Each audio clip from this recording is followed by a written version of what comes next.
What's up everyone, how are you all? Today we are back with another blazing Naruto story.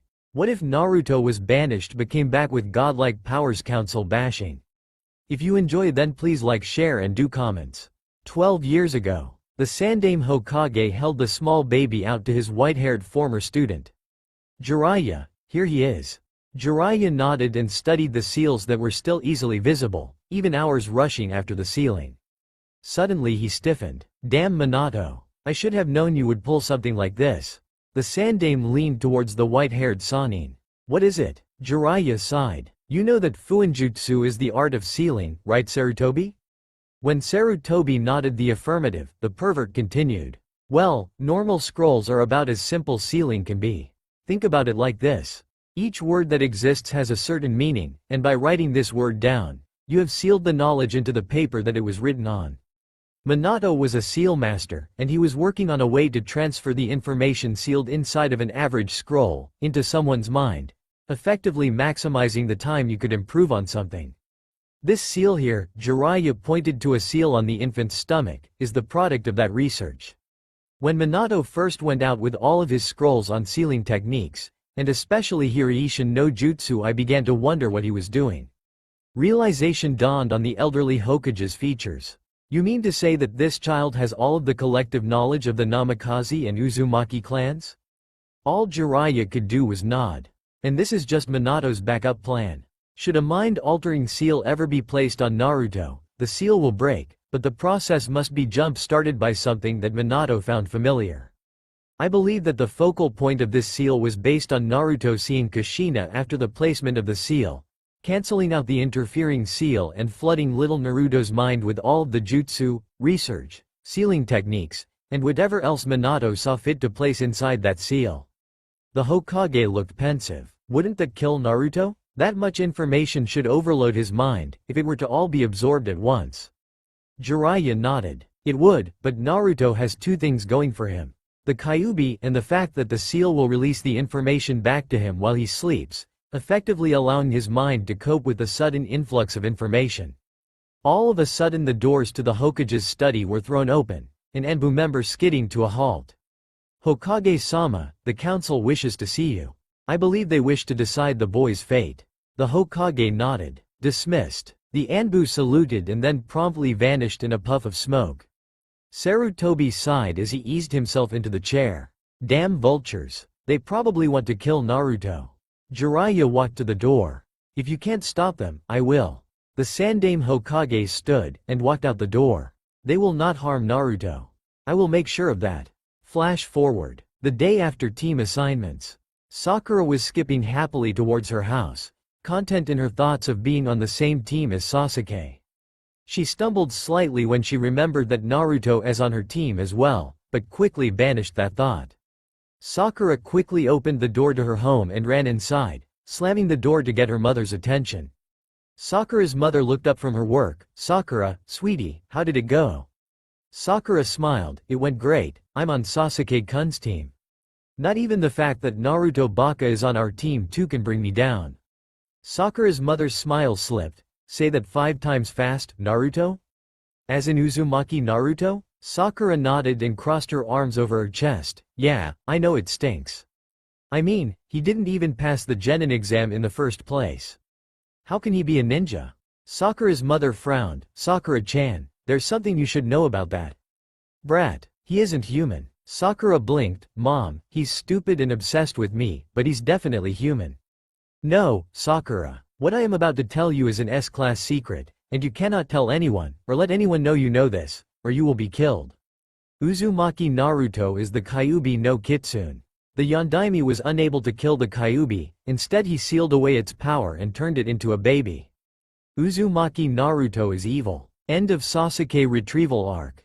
Naruto stood in front of the assembled council, wondering why he was brought here. As a matter of fact, he realized, he had been wondering about a lot of things lately, more specifically Sakura's behavior towards the return of Naruto and Sasuke. Flashback. Naruto was just able to make out the walls that surrounded Konoha as he trudged slowly along the dirt path, his muscles protesting every step fiercely. The dead weight on his back that was Sasuke did nothing to help the matter. After a few minutes of pained movement, he reached the gates of Konoha. Spotting a familiar head of pink hair, he put on his giant grin and began jogging a little faster. Sakura-chan, I did it, I brought back the Teme. Naruto was thrown backwards, tumbling head over heels trying to regain his bearings. While he lied dazed on his back, he looked up in confusion at what had happened. What he saw was almost enough to make him cry. Sakura was standing there, with her fist covered in blood. A nameless Konoha nin picked up Sasuke and spoke. I will take Sasuke-san to the hospital. You should treat Naruto-san's wounds here, they appear to be much more severe. With that, the ninja vanished in a swirl of leaves. Sakura looked at Naruto with disgust written on her face. I can't believe you, Naruto.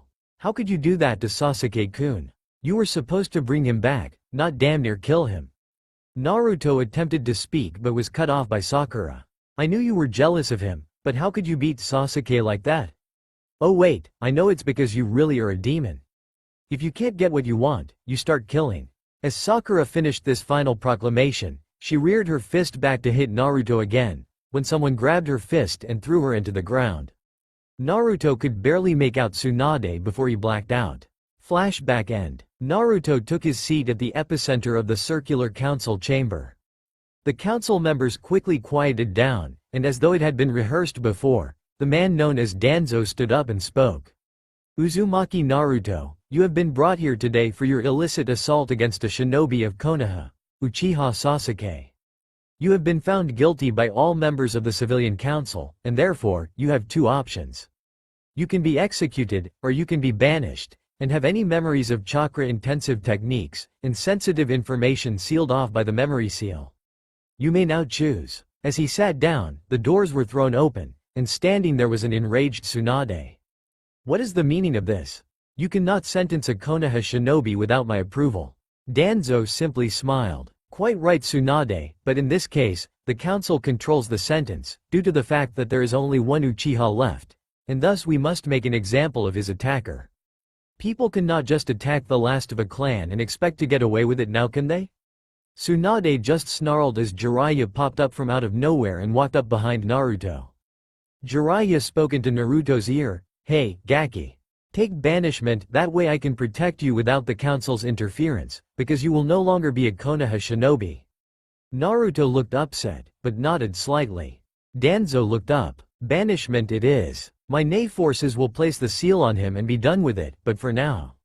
Naruto felt a sharp pain on his arm. When he looked down, he saw a needle poking out of his forearm. He will be taken to the outlying village, before being sent to clean up the destruction of the Konoha forests. I believe the most damage was caused by Asuna Nin as she came to the rescue of one Nara Shikamaru. A few seconds later Naruto collapsed, unconscious. The machines, beeping incessantly, were beginning to get on the nerves of even the most stoic of the Rookie 9 and company. Shikamaru was the first to break the almost silence. Where is Naruto? From what I heard, he was injured far worse than the Uchiha here. Shikamaru looked down distastefully at the sole remaining Uchiha. Sakura looked up almost instantly, moving her head from its place on Sasuke's shoulder. Why should anyone care? He should be killed for harming Sasuke-kun. I mean, come on, how could he even come close to Sasuke's level without doing something illegal to get all of that power? Ino looked at Sakura in disgust. How can you say that, Sakura? You of all people should know how strong Naruto is. Sakura sneered. All I remember is Sasuke-kun and I saving his life, over and over again. Did you guys know that in the Wave mission, Sasuke-kun and I saved him from Zabuza and his apprentice? Or how about when Sasuke-kun saved him from Gaara during the Chunin exams? Tamari looked up from her seat near the door. Sorry to burst your bubble, Pinky, but your precious Sasuke didn't even come close to beating Gaara. Naruto beat Gaara, even after the actual demon came out. And besides, what made you think that Sasuke bested Gaara in the first place? Sakura actually looked surprised. It's because Naruto is too weak to even scratch Sasuke-kun, let alone a demon. At that, Shino leaned forwards. That is impossible, Haruno-san. If Naruto was unable to even scratch Sasuke, then how would he be able to almost kill him and still have enough energy to bring him back to Konoha? Sakura smiled. Because he is a demon. Everyone in the room except the Sand siblings and Shino jumped in shock. Kiba was the first to speak. What the hell are you going on about Sakura? Sakura put her head back on Sasuke's shoulder. No human can kill a demon. The Yondaime was no exception. Instead of killing the Kyuubi no Kitsune, like we were all told, he sealed it inside of Naruto, right after he was born. Shikamaru spoke up after a small silence. This makes Naruto a demon, how exactly? Sakura looked up at him with a slightly psychotic gleam in her eye. Because Naruto is Adobe, there's no way he could ever even dream to match Sasuke. I mean, not only was he Rookie of the Year, but Sasuke is an Uchiha. Neji snorted, as was I the year before, and to top that, I am a Hyuga. If there is anything Naruto taught me, it's that genius is nothing without the hard work to back it up. All power comes at a price, and only those who truly work for it know what power is truly worth. Sakura shook her head. You may be good, but you are no Sasuke. He's the best. The only way for Naruto to have defeated him was if he was an incredibly powerful demon. You all believe me, right guys? Everyone just shook their heads. Sakura's features became twisted in pure rage. You mean you all believe that Naruto can match Sasuke? No, it's not true. I'll bet the demon got to them. Yes, that must be it. Ino nudged Sakura. We're still here, Sakura. Sakura just shook herself from her daze. Don't worry guys, I'll get the villagers to help get rid of Naruto. Then, once the demon is dead, you will finally see it for what it really is. Everyone in the room just started edging away from the clearly deranged girl. Then, before any of them could react, Sakura had jumped out the window. Almost instantly, Ino was there, watching Sakura run into the village. Shikamaru was the first to speak. This is troublesome. Now we have to warn the Hokage about how the entire village is going to try and kill Naruto at every chance they get. Kiba shook his head. Come on Shikamaru, you don't really mean everybody. Do you? Shino was the one to answer this question. You all remember the days surrounding October 10th, Naruto would skip school, and if any of us were able to catch a glimpse of him, he would be covered in blood and bandages? Shikamaru nodded. I think it's safe to assume this won't be the first time the villagers have attempted to kill him. Anyway, don't we have a Hokage to warn? Everyone in the room nodded and spoke. Hi. Everyone blurred out of the room except Shikamaru. He looked around. Troublesome. He left through the door and began walking down the stairs. Naruto awoke to find himself in a small room, with Jiraiya looming over him. Ero Sanin? What are you doing here? The pervert just shook his head. Stop calling me that, Gaki. Anyway, as you know, the council has had you banished. I managed to talk it over with Danzo, and I will be the one applying your seal. Naruto just looked confused. What seal? Jiraiya smacked his head with his hand. The memory seal. I figured that if I am the one to apply the seal, then the council will not be able to claim that it was not given properly, and have you killed for security reasons. Naruto paled. But why am I here? The Sannin shook his head. Your pink-haired friend gathered the villagers and organized a mob. Naruto blinked. But WH4AA. Naruto suddenly felt a sharp pain in his head, as though his brain was trying to bash its way out of his skull. A few seconds later, he fell unconscious.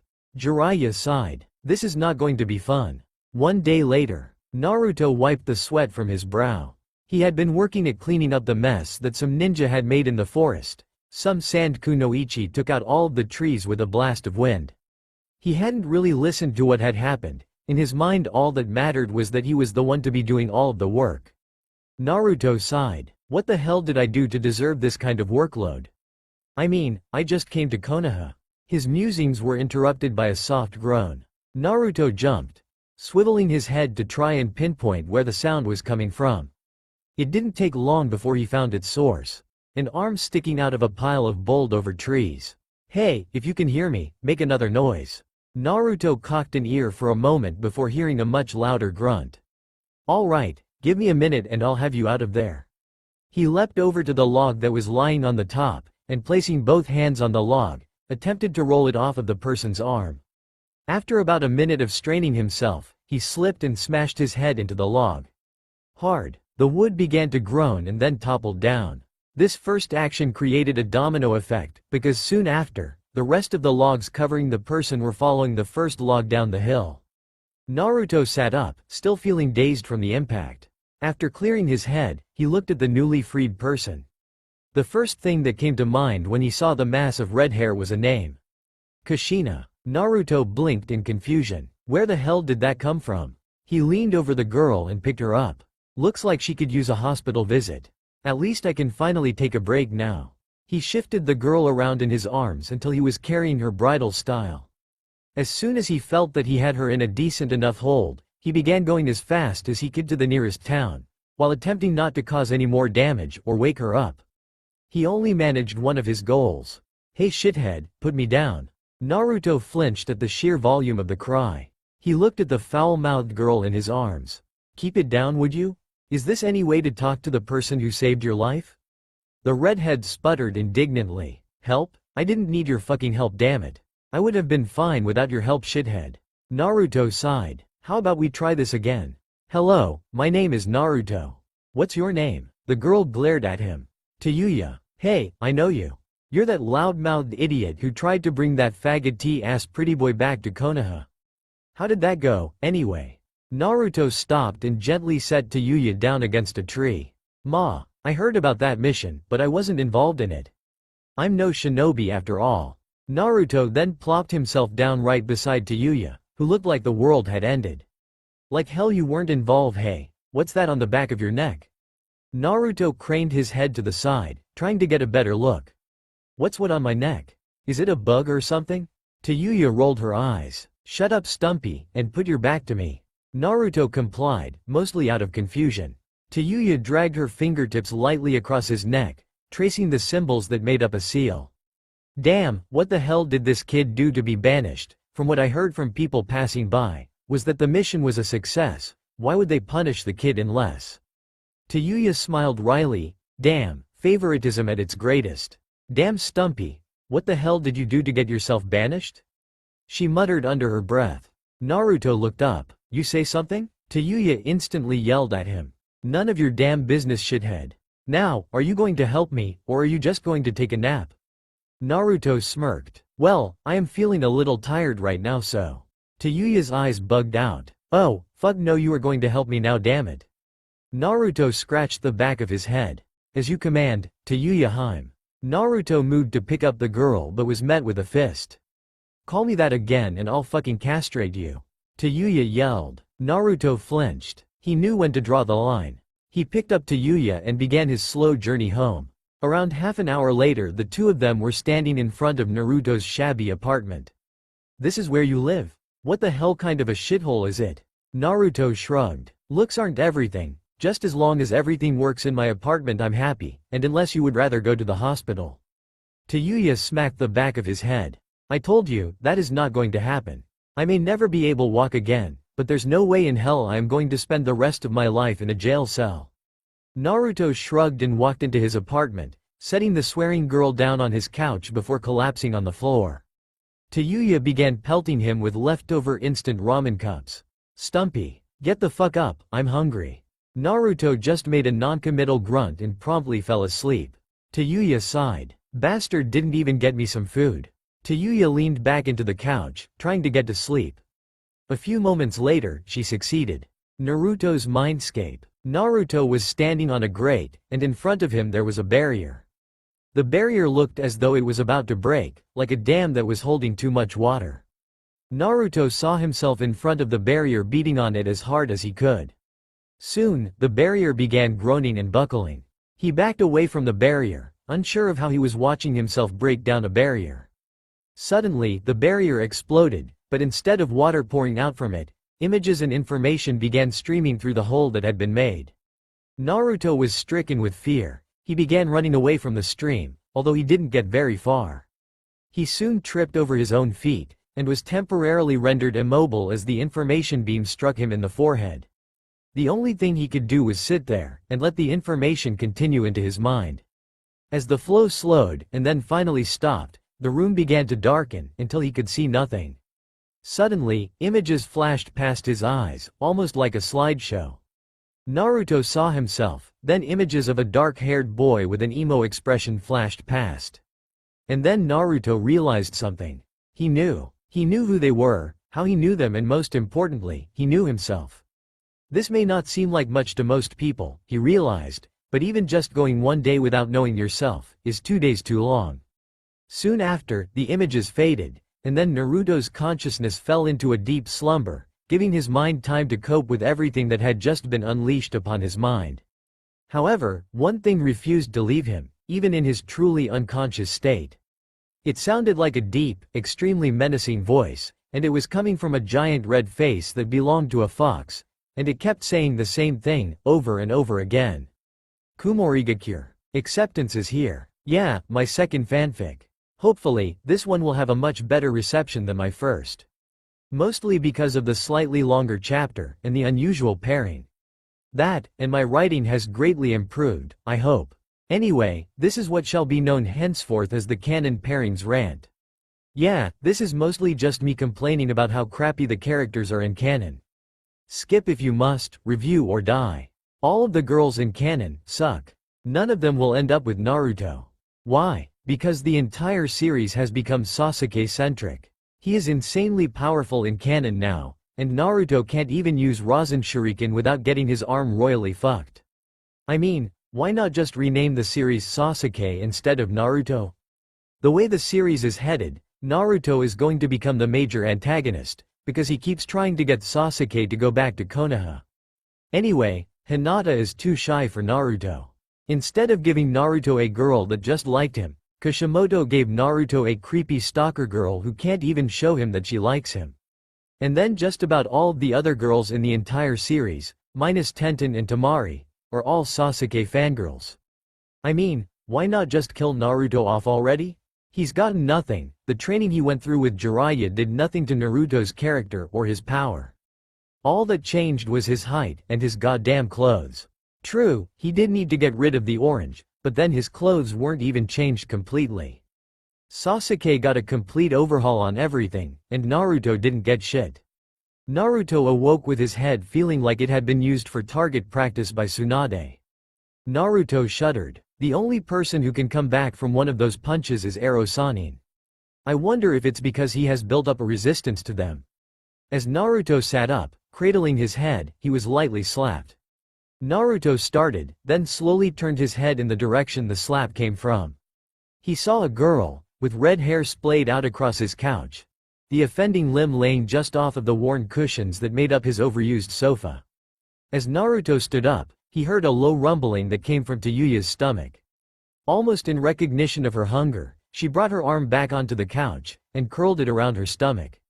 She then promptly began snoring softly, with Naruto smiling down at the sheer cuteness of her actions while sleeping, especially compared to her actions while she was awake.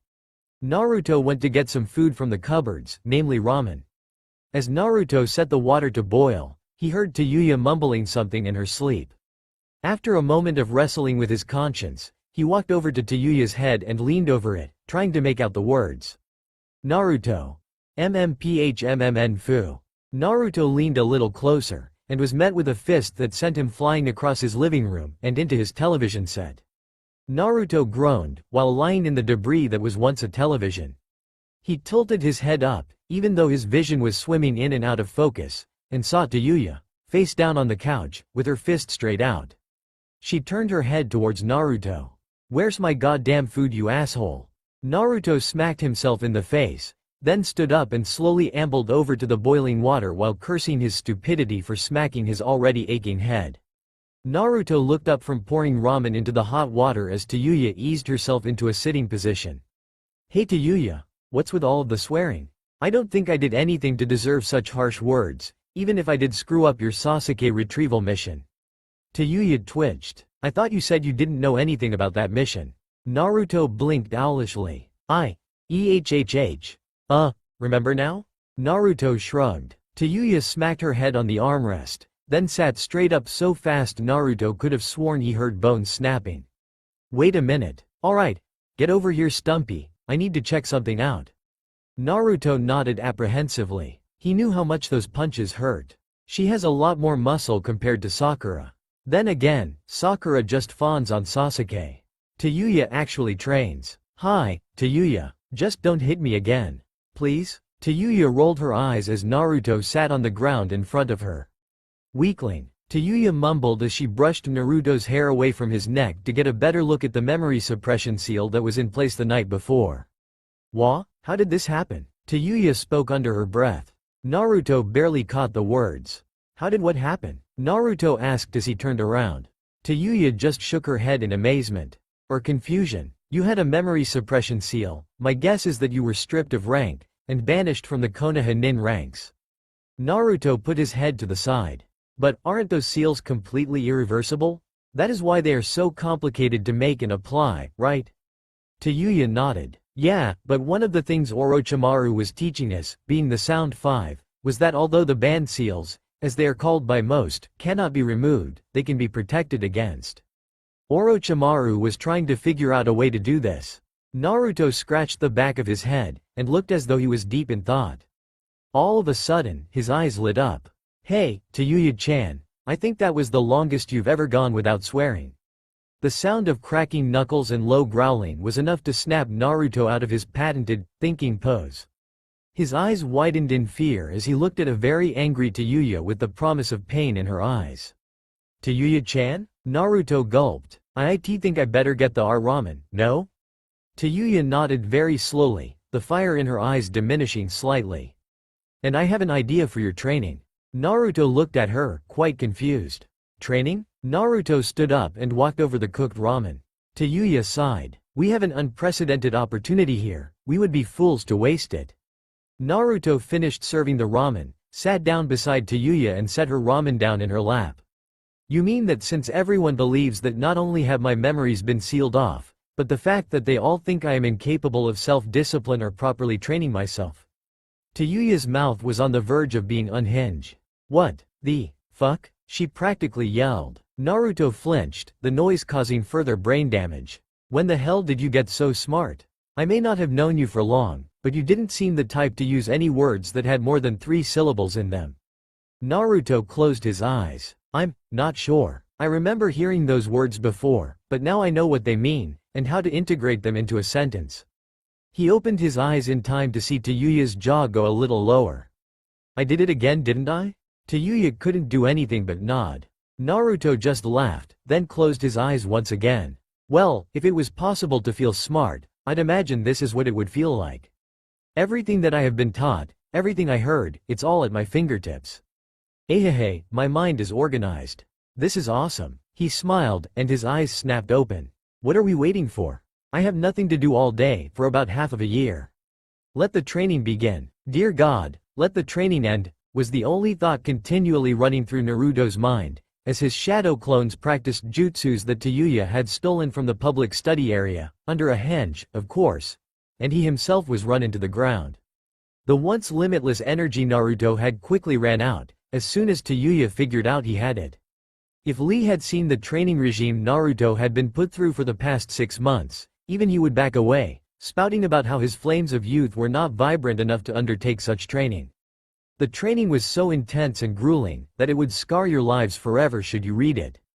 Unfortunately for Naruto, not only did he read it, but he also went through it, every day for 6 months. His healing factor allowing him to stretch his muscles to the breaking point, and having them perfectly healed, and much stronger, the very next day. Tayuya had even made him write out a list of every jutsu he knew, and then forced him to master at least one new one per month. The chakra training exercises had paid off several times over, in Naruto's opinion. He now wasted virtually no chakra when performing jutsu. His jutsu were much more powerful, and the best thing, in his opinion, was that he could make the Rasengan, on-handed, with no clones. It took Tayuya bashing him on the head to stop him from jumping for joy and screaming to the heavens. After 6 months of non-stop secret training, he was finally awarded a day off. It's about time. Naruto spoke, relieved, right before he threw himself on his bed. Tayuya just smiled. You've definitely earned it, Stumpy. Naruto groaned and buried his head further into his pillow. Tayuya smirked, and wheeled herself away in a wheelchair that Naruto had swiped for her from the hospital 5 months ago. Mere seconds after attempting to sleep, there was several knocks on the door to Naruto's apartment. Tayuya instantly changed direction, and hid herself in the spare room of Naruto's apartment. Naruto groaned yet again, as he dragged himself out of his bed and opened the door to his apartment. In the doorway stood Jiraiya. Ero Sanin? Jiraiya's eyes widened, and he leapt into the apartment, his hand covering Naruto's mouth. How in the hell did you crack that seal, kid? Naruto looked confused for a second before he put his hand behind his head. I don't know, I came back from finishing up the cleanup of the mission with Tayuya, and Jiraiya's eyes widened. Tayuya? As in the sound ninja? What the hell is wrong with you, kid? Naruto shrugged. Nothing, I just felt compelled to help her is all. I couldn't really go against it. Jiraiya closed the door behind him. Tayuya of the sound, you can come out now. I won't turn you into the Anbu, if that's what you're thinking. The two males heard a door slam. Fine, you damn pervert. But if you go back on your word, you'll find out about all of the painful things I can do with eating utensils. The pervert's eyes widened as he looked at Tayuya. Just like Kushina, of course. This piqued Naruto's interest. Who's Kushina? Ero Sanin. Jiraiya continued to stare off into space, before being brought back to reality by a perfectly executed shoe to the face by Tayuya. Naruto smiled. In his mind there was a chibi Naruto holding up a scorecard that had 9.5 on it, with a chibi Tayuya standing on top of a chibi Jiraiya, while holding the good guy pose. Jiraiya spoke. Kushina was your mother, Naruto. One of the seals the Yondaime placed on you at birth was to activate when you saw your mother. Naruto looked confused. What good would that do? Jiraiya sat down on the couch. When a human brain actually matures, the memories of your mother are ingrained into your mind, either from close proximity, or from something else that we don't understand quite yet. Jiraiya gestured towards Tayuya. Although, you seem to have broken the seal by being around someone who not only has the major attribute of your mother, her red hair, but also the similarity of their personalities. And even if you hadn't found her, you would have subconsciously continued looking for someone who resembled her. Naruto's eyes widened. Is that why I kept going after Sakura? She had pink hair, and it was pretty close to red, but that didn't work. Jiraiya nodded. That would have explained your devotion to her. You were subconsciously being drawn to her by an imprint of your mother's appearance and personality left on your mind. Unfortunately, Sakura was a fangirl through and through. Nothing like your mother. Tayuya cut in. Now, why the hell would the Yondaime do something like that? It doesn't make any sense. Why seal the Kyuubi into him and then make him stupid? Jiraiya shook his head. He did this to protect Naruto the best he could. He knew that by sealing the fox into Naruto he would die.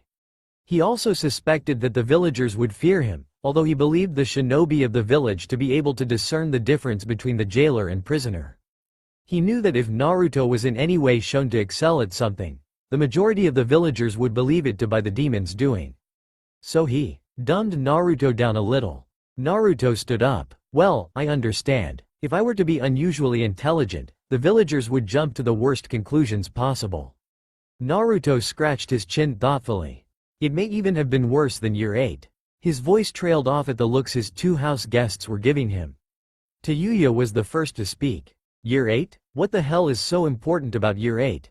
Jiraiya sent Naruto a piercing glare. I would like to know this as well. Please, continue. Naruto backed away, and waved his arms in a disarming manner. Nothing happened, it was a slip of the tongue. The glares intensified, and he soon wilted under the pressure. Alright, but you both have to promise not to tell anyone about this. Tayuya and Jiraiya nodded in unison. Well, as you both know, the villagers only saw me as the Kyuubi, not Naruto. Usually, the only time they would get violent is around the Kyuubi festival. However, one of my early teachers, the ones that hated me, let it slip that I was attending the academy. The villagers were not pleased, to say the least. It was the worst beating I had received. If a medic nin had not seen me in the alley, I would have died, even with Kyuubi's healing factor. Naruto turned around and lifted his shirt to show the scars on his back. My back gets scars. I think it's because there are too many nerves to heal quickly enough without causing me to go into shock. Naruto then let his shirt down. Tayuya whistled. Damn man, and I thought my life was bad. You know, just for that, you have been promoted from Stumpy. Naruto smiled. At least one person didn't instantly pity him. And what have I been promoted to, Tayuya? Tayuya smiled. You have been promoted to Uzumaki. Naruto face faulted. Jiraiya just stood up and stretched his arms. Well, anyway, the similarities in personality between Tayuya and Kushina should be enough to break the seal, considering it has weakened considerably. It should have broken years ago. Anyway, here's a present, Gaki. Naruto looked up questioningly. What do you mean? The toad Sannin reached into a pocket and pulled out a folded photograph.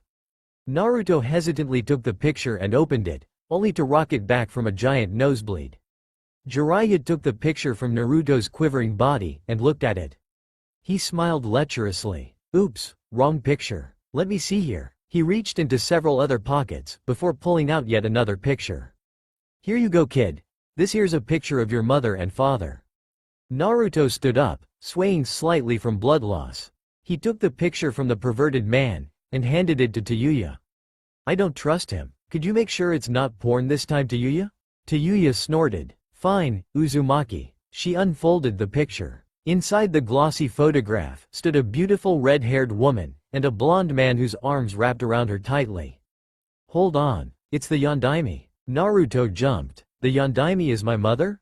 No, you fucking idiot. He's your father. Jiraiya ambled towards the door. See you two lovebirds later. My research senses are tingling. Before I go, Jiraiya stopped halfway through the door. You two should get out of here as soon as possible. It will take at least another 8 days for the information stored in Minato's seal to fully integrate itself into Naruto's brain. When that time comes, I want you two to be long gone. Say, 7 days? With that, he shut the door. Naruto placed the picture of his parents in his pocket. So Uzumaki, what do you say we pack and leave? Naruto took a deep breath and nodded. My family name isn't Uzumaki. It's Namikaze. Namikaze Uzumaki Naruto. Tayuya grunted. Well then, Namikaze. Shall we pack? Naruto smiled. Let's. Naruto sighed as he sank into the bliss that is sleep. He had spent all day packing, with Tayuya directing him. He closed his eyes and prepared himself for the relief of unconsciousness. When he next opened his eyes, he was standing in front of a giant cage, with a monstrous fox standing in front of him. Naruto smacked himself in the head. Damn it, fox, I was trying to sleep. Suddenly, a grinning visage loomed out of the darkness behind the bars. Silence, you skinbag. I have called you here to reason with you. Naruto quirked an eyebrow. Alright, fox, I'm listening.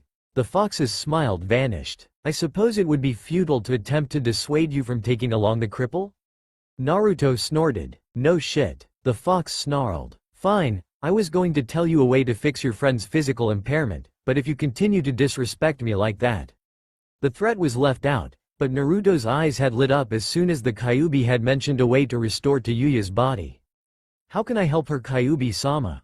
Please tell me? The fox smiled again. Much better, Kit. Anyway, I would like you to split my power with her. Naruto's eyes narrowed at this, but he didn't interrupt. Now, in doing this not only would I die, but your physical attributes that are caused by my residence here would disappear. This is because you would now hold about 4 1/2 taels of power, and it would be untainted by my intent. Naruto opened his mouth, but before he could form a question, the Kyuubi interrupted. I know what you are about to ask, Kit. Why would I give this power to you and sacrifice my life in the process? It's really quite simple, but let's see if you can keep up. I have been studying this seal, and I know what happens should you die while I am here. Both our souls would be taken by the Shinigami, forever. Now, by dying before you, that portion of the seal is deemed null, because we didn't die at the same time. My soul would be sent to another plane, thus saving me from an eternity of torture. Yours as well, I might add. And one more thing, I have a summon contract for you. No, it is not Fox's Gaki, it is the Phoenix contract. You should feel privileged, you are the first human to sign it. Ever. Sign the contract in blood, blah blah blah, you know the drill. A scroll poofed out of nowhere and landed in the blonde's lap. Naruto signed the scroll, letting it poof back out of existence and then smirked. You were going to do this anyway, weren't you? The fox grinned. Hells yes, I just decided to give you the contract, and tell you how to fix your mate as well. Naruto began sputtering as his face turned a shade of red that would have made Hinata swear. She's not, we're not. The fox's face disappeared into the shadows once more, only to be replaced with red chakra. I can't hear you, Kit. Lalalalalala. Naruto watched in amazement as the mass of red chakra pouring out of the cage began turning into a brilliant white color, as soon as it passed to the outside of the bars. Oh, and Kit, you won't be able to handle 9 taels of power for much longer. In your current state you will last about 10 minutes at the most. In order to fix your mate, you must channel all the chakra I am about to give to you. I will only expend half my chakra, until it is all gone." Naruto left his mindscape with the sound of the fox's laugh still ringing clearly in his ears. All of a sudden he doubled over in pain. Damn, too much chakra. I have to channel it soon. Erg. Naruto did his best to stand up before running to Tayuya, who had taken up residence in the chair in his room. Naruto stood over her, and placed both of his hands over her heart. Her eyes shot open as he began to channel the white, untainted chakra into her body. Her back arched in a silent scream, until Naruto became too tired to stay standing. As he collapsed on the floor beside Tayuya his vision darkened, and then went black. Tayuya blinked as the sun hit her square in the face, almost blinding her. Gah, what the hell? Why does it hurt so much? Suddenly Naruto's actions from last night penetrated her mind. She let out a low growl. You, little fucker. She jumped to her feet, and kicked Naruto repeatedly, until she realized just what she had done and was doing. My legs? How are they working? I thought they were screwed up beyond repair? Her thoughts were interrupted by Naruto yawning and slowly standing up. You, how did you do this? Tayuya demanded. Naruto rubbed his eyes blearily. You mean the walking thing? Tayuya nodded. I used Kyuubi's chakra after it was purified. Apparently, he'd rather die now than have his soul eaten by the Shinigami. Tayuya didn't question it. She knew better than to look a gift horse in the mouth. Instead, she did what any normal teenage girl would do. She glomped him until he practically died. Thank you so much, I can walk. Haha, I'm free. After a few seconds of celebration, she realized what she was doing to the poor blonde boy. She promptly blushed, and sprinted out to the living room, grabbing the bags that had been packed the day before. Well, we better get going. Right? Naruto walked up beside her and nodded, completely oblivious to the embarrassment on her face that would have been obvious to anyone else. Let's go, we're burning daylight. He headed out the door, closely followed by Tayuya who shut the door behind her. Hey, Naruto? The blonde turned towards Tayuya. Yes? She crossed her arms. You do know where we are going, right? Naruto smiled, and walked towards the civilian gates. Sort of. He turned too fast to catch the vein that began pulsing on Tayuya's forehead. Where then? Naruto smiled and then pointed. North. Tayuya's sweat dropped. Naruto. That's west. He turned and scratched the back of his head.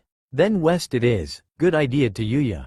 Tayuya shook her head, grumbling swear words under her breath as the two of them marched silently past the sleeping Chunin guards, and began their journey towards, well, wherever. Naruto with a smile on his face and Tayuya with a scowl on hers.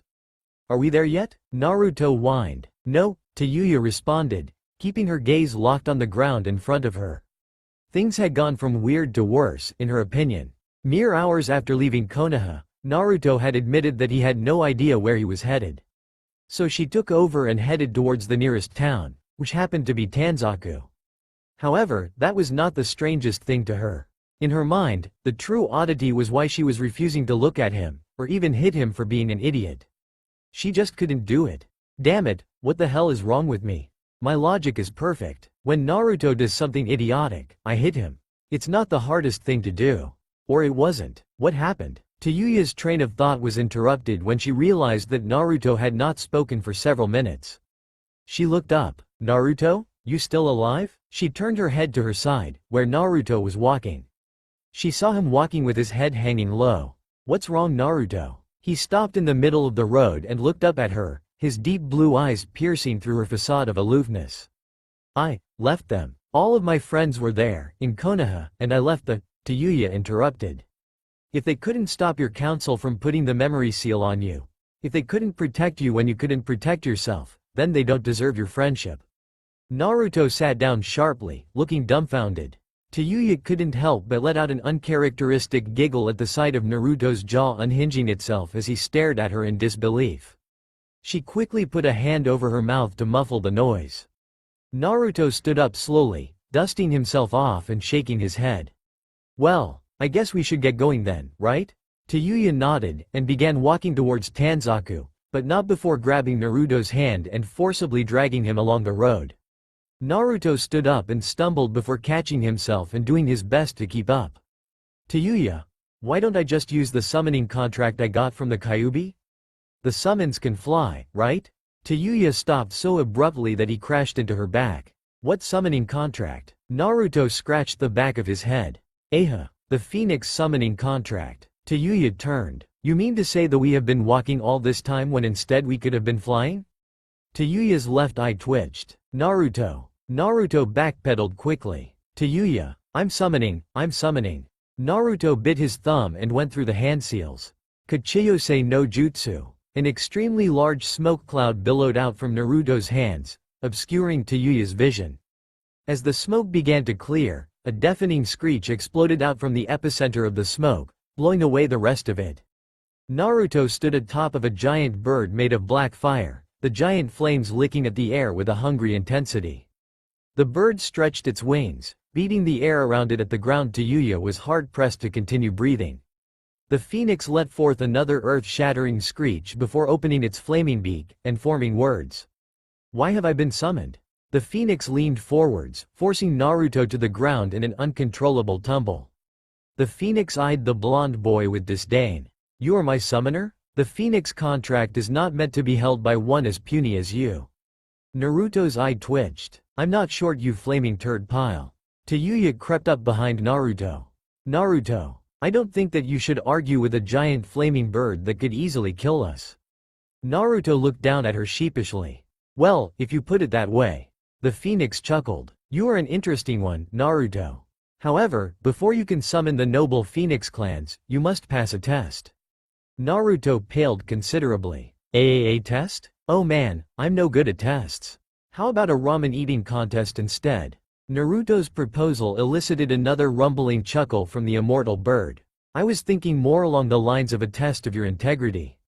How would you use the strength of the Phoenix clan? Naruto put his hand on his chin in a thinking pose. I would protect my friends.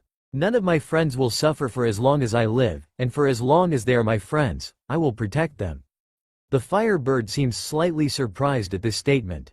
Odd, I can sense a taint on you, but your ideals are pure and truthful. Not even your fiery friend behind you is corrupt, despite the demonic chakra I can sense emanating from the both of you. Very well, you have passed the test. My name is Fenika Suyo. Now, what is it you summoned me for? Naruto scratched the back of his head. We needed a lift. It was quite a sight to see, a 5-story bird composed entirely of fire, sweat dropping. You called me here, to get a lift? Naruto nodded sheepishly. Well, I am not going to be your steed, but I know one phoenix who is eager enough to. Mind you, she doesn't get out much. Fenika Suyo expelled a ball of fire from his beak. On its way to the ground, the fire morphed into a much smaller phoenix. The small phoenix looked up at Fenika Suyo expectantly. Hikoute, meet the new phoenix summoner. Hikoute nodded towards Naruto. You are to be his familiar here in the elemental countries. Naruto, Hikoute is young, by our standards, but she is eager to see the world. You two have fun. Naruto nodded, and was blasted back by a gust of air from one of Funikasuyo's wings. Oi, shithead, what the hell do you think you're doing? Naruto looked confused as he lied on the ground before realizing just what Tayuya was talking about. Looking at the position he was in, he instantly blushed. The gust of wind had bowled him over, right into Tayuya, and as he fell he put his hands out to break his fall, with his hands landing on. Pervert, get your hands off my chest, you hentai. Naruto jumped up so fast, he almost tripped again. Nay, Tayuya, it was an accident, I swear. Tayuya glowered. It damn well have better been. You can't touch me unless I give permission. Naruto had a blank look on his face. You would let me? Tayuya froze. No. Naruto smiled. Well, Moriv bared his teeth. Swore Tayuya-chan, sure. Tayuya was about to retort, but was interrupted by a hail of shuriken aimed at Naruto. Naruto and Tayuya were both swept onto the back of Hikoute. As she took flight, in an attempt to get away from their attacker. She landed down the road, and Naruto jumped off to face his unseen foe. Out of the tree line, stepped one Uchiha Sasuke. So then, here you are, Dobi. Sasuke sneered before looking at the boss Phoenix summon that was standing silently between the two rivals. Sasuke spoke again. You are a phoenix, an immortal bird of flame. Funikasuyo nodded. That is so. Sasuke smirked at Naruto before returning his attention back to Fanfiction. I am giving you the opportunity to serve me, the last Uchiha spoke to the Phoenix. If you give me your power, I will let you become the Uchiha clan summon. Fanfiction simply roared. Your corruption runs exceedingly deep, almost as deep as your narrow-minded arrogance. I would never serve anyone, let alone ally myself with scum such as you. Sasuke's face showed only rage. You would turn down the chance to serve me? To serve the Uchiha clan? Once I kill Uzumaki you will see the error of your ways. To serve the Uchiha clan is the greatest honor that can be bestowed upon another. Sasuke roared. Yet another new voice cut in. Foolish little brother, you still know nothing of true strength. When I left you all those years ago, you were to use your rage, not let it consume you. You will never become strong. Itachi spoke as he stepped out of the foliage, with Kisame at his side. Sasuke took a step forward and hissed. Itachi, today you die. Sasuke sprinted towards Itachi, who still had yet to move at all. Suddenly, Itachi held his hand out, and sent Sasuke flying backwards with a flick of his finger. Kisame, I have everything under control here. Get Naruto out of here. Kisame nodded, releasing his hold on the handle of his sword. Now little brother, allow me to show you the extent of my true strength, compared to your rage-driven fanaticism. With that, Itachi blurred out of existence, and reappeared behind Sasuke, swiftly giving him a hard chop on the back of the neck. Sasuke slumped to the ground, unconscious. Pitiful. Kisame reached Naruto and Tayuya. You two have been given the chance to join another hidden village. Kumorigakure, he reached into his pockets and pulled out 2 Tate with the symbol of a whirlpool on it. Naruto looked suspiciously at him. What the hell? Aren't you the guys trying to kill me? Kisame sighed, and was about to answer when a voice came from right behind Naruto. We do not actually follow Akatsuki, Naruto. A few of Akatsuki's members are not what they appear. In the beginning, the cause of the organization was much more noble. Something has happened however, and the leader has become corrupted. Itachi loomed out from behind Naruto. We follow one who has the power to stop the wrongdoings of Akatsuki. In this frame of mind, our leader has created Kumorigakure. You shall journey there. Akatsuki's leader does not know of its existence, and you will be safe there. Tayuya took the Tate from Kisame. How can we trust you? How do we know that you are not just going to lead us to our deaths? Kisame growled. You stupid brat, we could have killed you at any time, and instead we waited. Besides, where else are you going to go? You both were abandoned by your respective villages, and if they find out you are alive Tayuya interrupted, what do you mean? Why would anyone think we are dead? Itachi's eyes widened slightly. So, you left before the incident. Interesting. This time it was Naruto who interrupted. What incident? Kisame answered. It must have been mere hours after you left your village. The villagers burned your house to the ground, and attempted to kill anyone they deemed of being demon lovers. There were no real ninja in this mob, so they were unable to. Naruto's eyes widened. That means, how many people were killed? Itachi stepped in front of Naruto. A few mobbers, and a ramen stand was burned down. Naruto stopped breathing. Did anybody die? Itachi shook his head. Tsunade had received information on the mob's creation, and evacuated anyone who could have fit the criteria of a demon lover. Naruto nodded. Sounds like Baon all right. Well, what do you think about this, Fanfiction? The aforementioned Phoenix cocked his head to the side. They mean no harm, and their story makes sense. Otherwise, I would have wondered what Isanade was doing, allowing his subordinate to join his enemies, and along with the chakra devourer, Samahata. Kisami's eyes widened. But how? The Phoenix shook its head. Have you looked in a mirror recently? Anyway, I'm off. But before I go, a stream of condensed fire shot from the beak of the Phoenix. The flames split into 2 streams, before impacting both Naruto's and Tayuya's right arms. The flames seemed to create a design, and the small group watched in a morbid fascination as the flames turned into tattoos of a phoenix. Naruto and Tayuya were both knocked unconscious as the flames finished the design and disappeared. Those are chakra batteries, they can only be used for summoning Phoenix clan members, and Phoenix fire techniques. Tell those two this once they wake. With that, the firebird disappeared in an implosion of heat and fire. Kisame kicked Naruto's unconscious form. Damn it, now we have to carry them all the way to Kumori. Itachi? Itachi was already summoning a crow. Come Kisame, we should be there by nightfall. Bring the two of them, and place them on the crow. Kisame did so, but grumbled something about lazy partners under his breath. After all was secured in place, the crow took off with a quick word from Itachi. They were followed by a small phoenix, and left one Uchiha lying face down in a pile of mud. Naruto awoke like he always did, his senses slowly sending him information, until they caught up to his brain. He opened his eyes and surveyed his surroundings. He was in a rather large apartment, and one that appeared to have multiple rooms. He attempted to get off of the couch he was lying on, before he realized that he was being pinned down by something that seemed to cover his entire body. He looked down without moving to see Tayuya, with her head on his chest and arms wrapped around him. She was pinning him to the couch. Fortunately, Naruto could still use his hands, so he made a cage bunchen and kawarmied with it so that he could look for a window. He soon found one, and looked out into a large town. The town appeared to be mostly hidden by the shadow of the overhanging cliff, but since it was daylight, Naruto could easily view the village in all of its grandeur. Most, if not all of the buildings had black or navy blue roofs. From Naruto's perspective, he was completely surrounded by a city, with roads and pathways that stretched like a spider's threads, out into the horizon. I had the same look on my face when I first looked out on the town as well. Naruto whirled around. Who said that? From the shadows, a figure took a step out into the light streaming from the window. Naruto's eyes widened slightly. Itachi. Itachi nodded. Yes, Naruto. You see, this is a village that has become populated from outcasts, mostly Kekkei Genkei holders from Kiri. We accepted no one who had committed crimes. Naruto raised his eyebrow at this.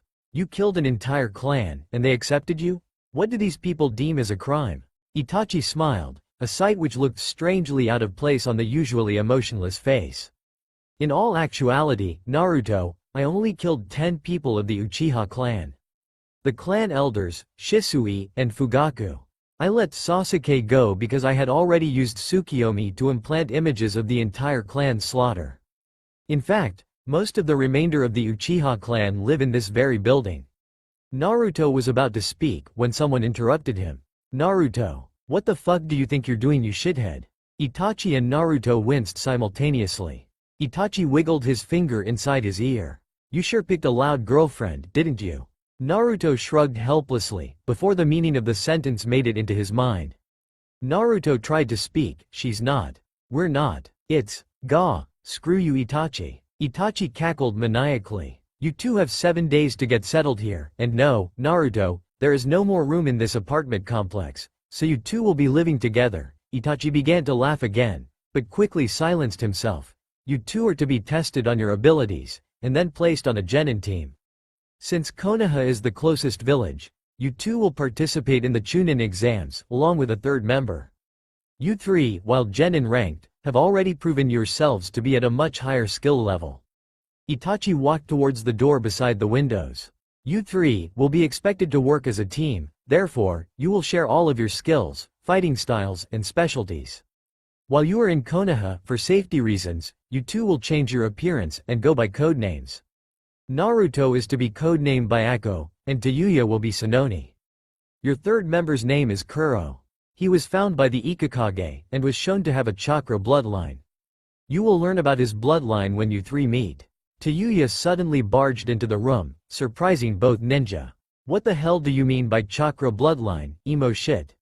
Itachi stood, slightly stunned for a second by Tayuya's choice of words. He quickly shook his head and chuckled. Tayuya-san, while there are many bloodlines in the world, they can all be classified into 3 categories.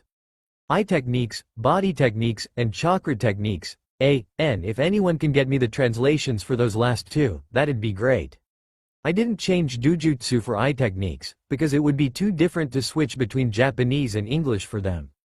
A few examples of eye techniques would be my Sharingan, and the Byakugan of Konoha. A body technique would be what your former comrade, Kagaya Kimimaro, utilized. The chakra techniques would have been Mokuton, Hyouten, or in Kuro's case, Yuso Kutai. Anyways, you two lovebirds have fun. Itachi shunshined out of the apartment, barely disappearing in time to dodge a hail of shuriken that embedded themselves on the door. Naruto shook his head. Why do people always go for the door and then not use it? He noticed Tayuya looking at him strangely. What? Tayuya looked away. First things first, we are getting ninja clothing. Naruto grinned. I wonder if they have anything in orange. Twack. OWOOOOW. Tayuya. What was that for? Tayuya was standing over Naruto, holding a shoe in her hand. You will not be wearing orange as a ninja. It is not a ninja color, it is a kill me now sign on a dopey kid. You will not be wearing orange. Do we have an understanding? Naruto gulped. Yes, Tayuya. Tayuya smiled. Good, now let's go get some clothes. Naruto ducked out of the door right after Tayuya. We also have to learn Shunshin. Tayuya nodded in agreement as she walked down the underpopulated street. I agree. It would greatly improve our travel time. Naruto smiled. I just think it's cool. Tayuya's sweat dropped. Dumbass shithead blonde. Tayuya muttered, here's a clothing store Naruto. Let's see what we got. Naruto, get the fuck out here. Tayuya banged on the door to the dressing room. The two had visited just about every store in Kumori, before she realized that Naruto was still aiming for something orange. While they had refilled their kunai and shuriken stocks, both had realized that they should change their styles slightly. Tayuya and Naruto both purchased an okatana. Tayuya had realized that she depended too much on her doki and genjutsu, and sometimes they didn't quite cut it, as the lazy Konoha nin had proven to her. Naruto had gotten one because, in deciding to learn kenjutsu, he would further confuse anyone who was looking for him. Tayuya had to admit, however grudgingly, that Naruto wasn't as stupid as most gave him credit for. Unless it came to his precious orange. I don't want to come out, I feel weird. Tayuya sighed, and bashed her head on the door. Just because it doesn't have orange on it doesn't mean it's not good. It's actually the opposite. Tayuya took a step back as the change room door unlocked. All right Tayuya, I'm coming out, but I'm warning you. It won't be pretty. Naruto stepped out from behind the door, making Tayuya go slack-jawed at his transformation.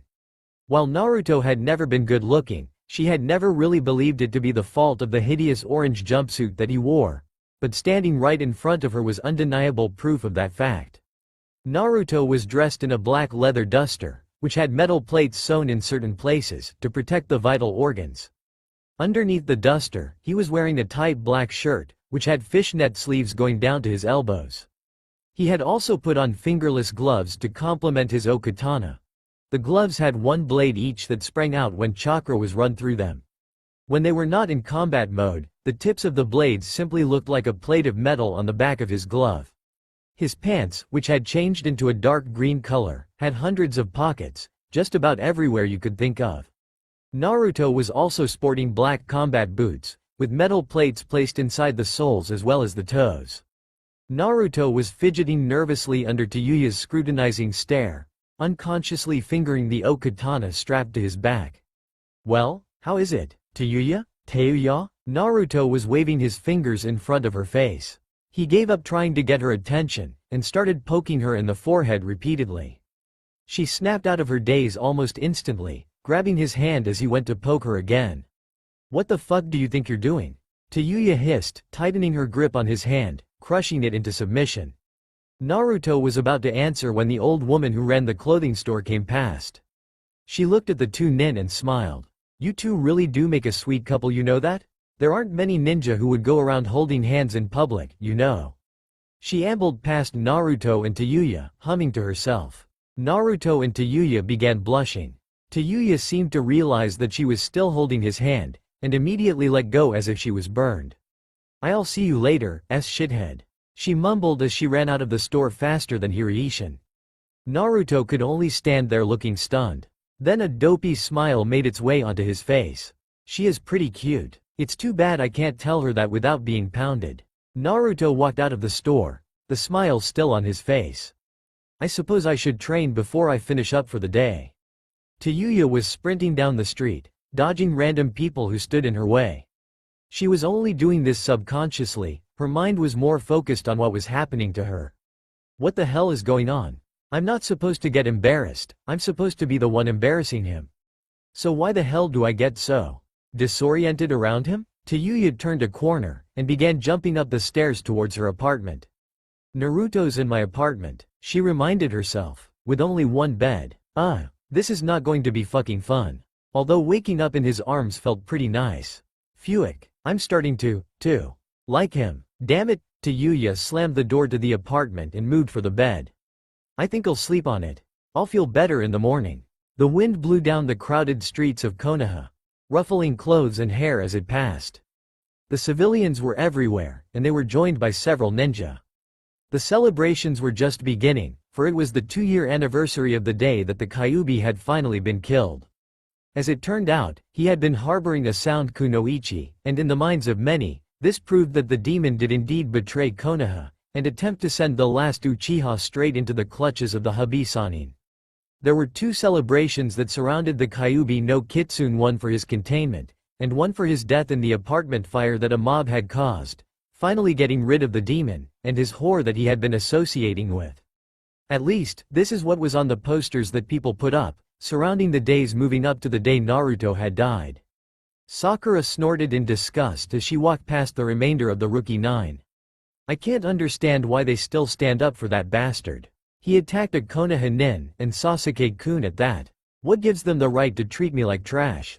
All I did was arrange the deaths of Naruto and the sound whore. Sakura was forced to stop as several children ran in front of her, delighting in the day's festivities. A hand was placed on her shoulder, and as she turned she looked into the eyes of a man in his mid-20s. Miss, you wouldn't happen to be the famous Sakura-sama, would you? Sakura smiled, and turned her nose up arrogantly. Yes, that would be me. Have you come to give me something for arranging the deaths of the demon and his whore? The man snickered softly. Yes, I have. The man leaned up until his mouth was at Sakura's ear. Naruto and Tayuya say, and I quote, "Watch your back, bitch. 'Cause we're coming for you, and the bastard Uchiha." Sakura's eyes widened and she jumped back. You, who the hell are you? The man simply looked up at the Hokage monument. Sakura followed his gaze to see Sasuke strung off the nose of the Shoden in nothing but a fluffy pink tutu.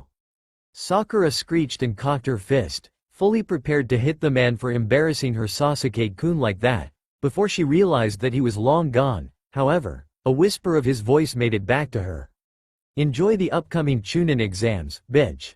Naruto shook his head in disbelief at his teammate, Kuro, who had just finished telling him and Tayuya about his little infiltration of Konoha and subsequent pranking of Sasuke. He didn't have anything to say other than curse words, and how stupid he had been. Unfortunately, or fortunately, depending on your point of view, Tayuya felt no compulsion to keep quiet. You fucking idiot, why the hell would you tell that psycho bitch that we are still alive? Kuro chuckled softly. Because no one of consequence will believe her. Those who hate Naruto, and by proxy you, will not want to believe that either of you could still be alive. The only one who would believe her, would be the Godem, and those whom she wishes to tell. Tayuya grabbed his Anbu-style shirt and attempted to pick him up, failing miserably, because he was easily half a head taller than her. And what the hell made you think that you could get away with it? Tayuya pulled her fist back for a punch. Kuro quickly put his hand in his vest pocket, and pulled out 2 small squares of paper. I got you guys pictures. A few seconds passed, then Naruto and Tayuya lunged forwards, Tayuya dropping Kuro in an attempt to snatch the photos away from him. The 2 of them managed to grab the pictures from his hands before he hit the ground. Naruto took great care in studying the picture, but Tayuya's words summed it up best. That's fucking hilarious. Naruto chuckled. You still have the negatives? I'm sure Itachi would love to have this the next time Sasuke tries to kill him. Kuro nodded. I gave him a photo before I got here. Naruto laughed. Thanks Kuro, that just made my day. Kuro stood up and yawned. Good to know. Anyway, I'll see you 2 lovebirds later. I have to get back to my place before Oyone-chan does something. Unfortunate. Naruto chuckled. You and your damn girlfriend troubles. Kuro grinned. Yeah. But I suppose I'm lucky that my girlfriend doesn't swear as much as yours. Kuro quickly shunshined out of the apartment, just avoiding the 2 volleys of thrown projectiles. Tayuya stood up, making her way towards the bathroom while mumbling about bastards making something from nothing. Naruto closed his eyes and lied back on the sofa, remembering the first time that Team Kickass, as Kuro quickly dubbed it, had met. Flashback. Naruto and Tayuya were being dragged by Itachi to the training grounds, where they would meet the 3rd member of their squad, Kuro Shin. Apparently, Kuro was a taijutsu specialist, and his bloodline allowed him to take his skills to a whole new level once it activated. Right now, however, Naruto and Tayuya were being forced to listen to the ranking system of their new home. Now, in this village, we take quality over quantity. For example, an average genin from Kumorigakure could take on a Konoha Chunin and easily outmatch them. A Chunin would give Konoha's Anbu lieutenants a run for their money, and a Junin. Well, I am a slightly above average Junin class ninja of Kumorigakure. Naruto choked. But you're an S-rank ninja. You're cage level. What the hell? Itachi smiled wanly. Yes, people tend to be much more powerful here than most other hidden villages. Tayuya spoke up. What makes this village so different? Itachi smiled again, and began dragging the two towards the training grounds once again. There are several reasons for our increased ninja capabilities. For one thing, we do not have such things as clan jutsus or the academy taijutsu. There are a few exceptions with the clan jutsu, such as skills that augment bloodline traits, or something that someone creates themselves. As soon as a student becomes genin, we train them in a style of taijutsu that best fits their strengths, and covers their weaknesses. We also have them learn their affinities, and then teach them the appropriate jutsu. A main point of difference between the Academy of Konoha and our academy is that our academy is also renowned within the village for never giving out paper tests. Knowing how old the Shodem was when he died will not protect you in battle. Our academy graduating test is split into 4 parts: taijutsu, ninjutsu, genjutsu, and any specialties that the student may have. Not only is our graduating rate higher than every other academy out there, but as soon as a ninja gains a higher rank, then that ninja is given 2 months of leave to practice and learn. Just remember, just because you may have been a genin by Konoha's standards, doesn't mean that you will make it here. Naruto spoke up, slightly nervous of the fact that he could have to repeat the academy. What happens if we don't meet those standards? Itachi turned, and gave a sadistic grin. I will be personally training you for 2 years, before you enter the Chunin exams. You will be at my standards or you will die. Oh, we're here. Naruto and Tayuya began sweating nervously at the threat of death by training. Oh, one more thing before I go. Kuro has no tact. Itachi then disappeared. Tayuya turned to Naruto. What the fuck did he mean by that? All of a sudden a teenager with spiky black hair and a scar that ran from his jawline and up to his cheekbones, popped out from out of nowhere. He landed right between Naruto and Tayuya. He blinked at them owlishly. How long have you two been dating? Naruto and Tayuya flinched. What the hell are you talking about, you fucker? Kuro turned towards Naruto. Are you really that short, or is it a genjutsu?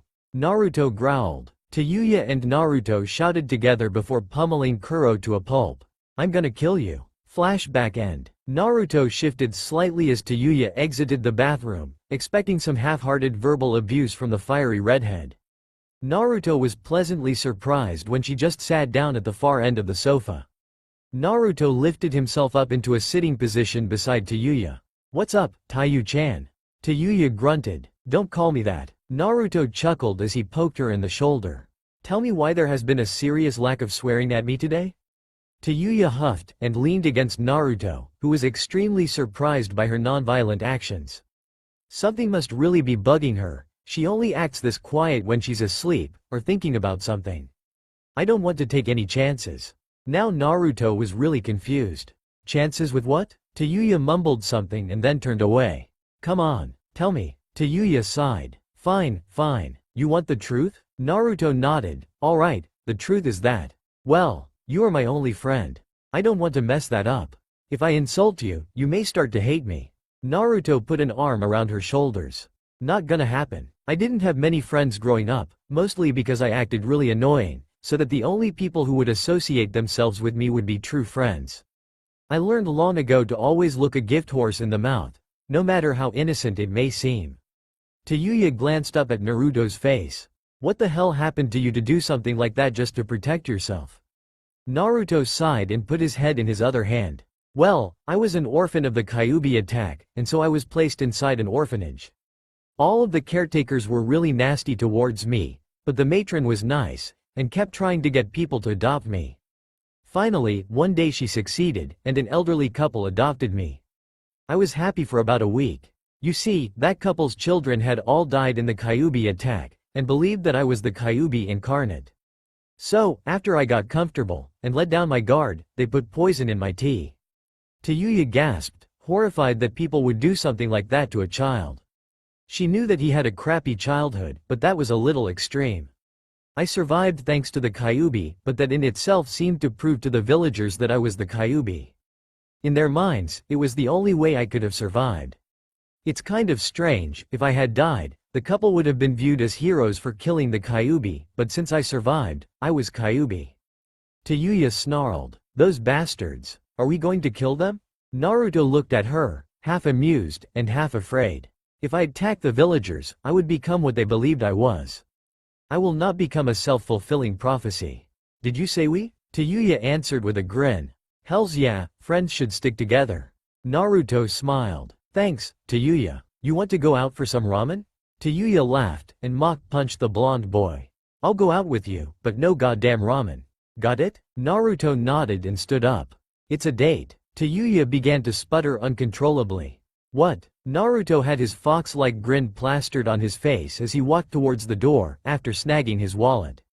Did I stutter? Come on Tayuya-chan, we are going on a date. You pick the place, and we'll go out tomorrow. Naruto then vanished, leaving a distraught, confused, and ecstatic Kunoichi to ponder on her attire for the date. At last, they're together. My plan is now in motion. This is just the beginning. Kukukukukuku. Kukukukuku. Thwack, yow.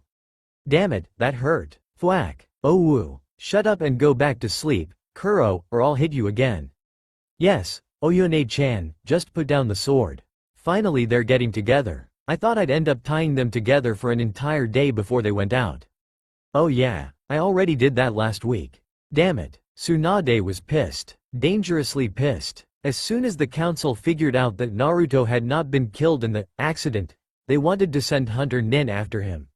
Needless to say, Tsunade was pissed. You have no right to send Hunter Nins after Naruto. He is not a shinobi of the leaf. A civilian council member began shouting. We cannot let that thing continue to live. It must be killed before it returns to finish what it started 16 years ago. Tsunade slammed her fist down on the desk in front of her.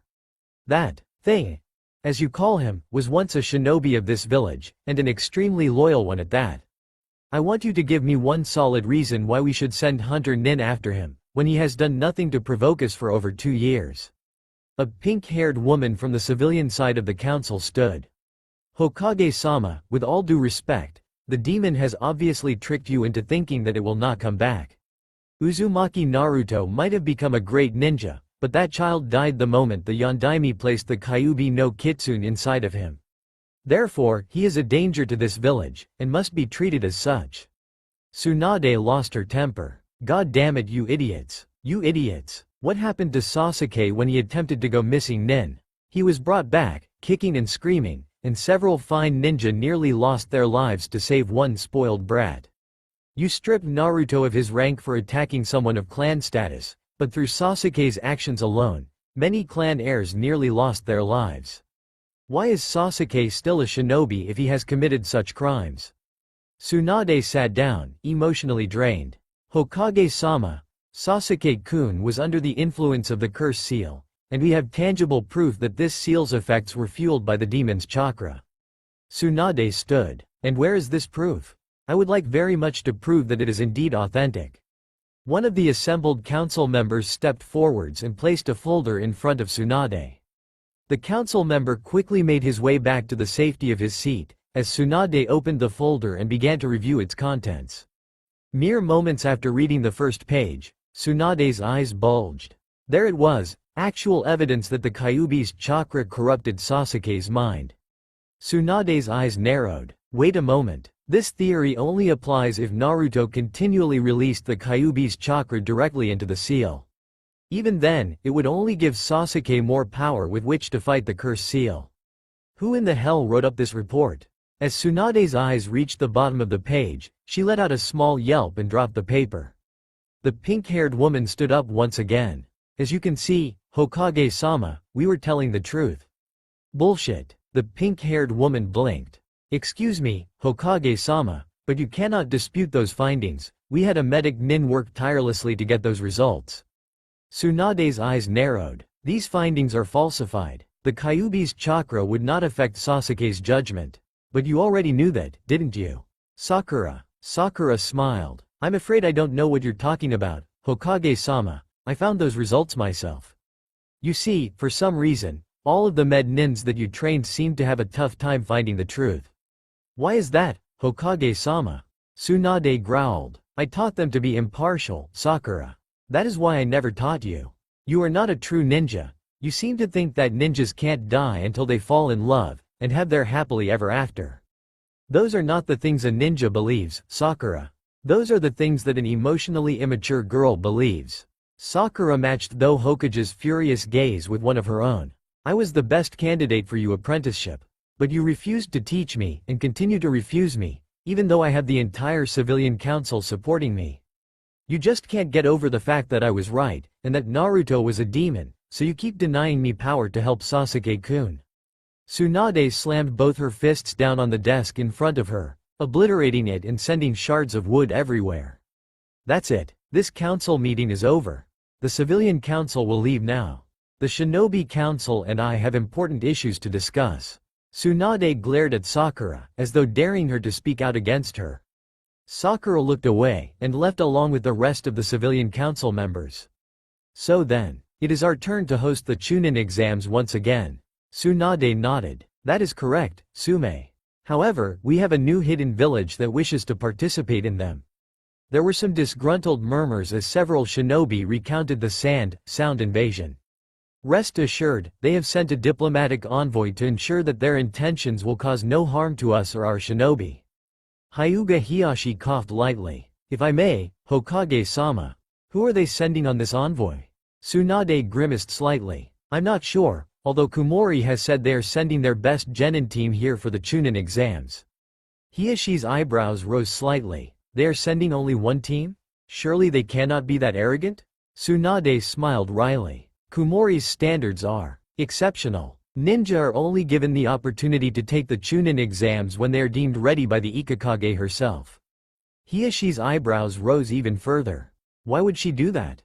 Tsunade chuckled softly. All of their Chunin, and any high-level genin that would be taking the Chunin exams, would easily be able to dispatch any one of our Junin. There were several shouts of protest. Surely that cannot be possible? They would just be genin or Chunin. There's no way that any of them could take on a Konoha Junin and win. Tsunade shook her head. I'll give you a hint as to their power. Their weakest Junin is low S rank. The Ikakage is sulfur monosulfide rank. Silence spread through the room. Oh shit, we are so boned. It would appear so, Sume. Shut up, Shibi. Damn it, damn it, damn it. Well, Naruto, it looks like your girlfriend's colorful use of language is rubbing off on you. Shut up, Itachi. Just, shut up. Itachi cackled maniacally, before composing himself. It wouldn't do to have people thinking he was insane. Not that he wasn't insane, it was just better if people never found out.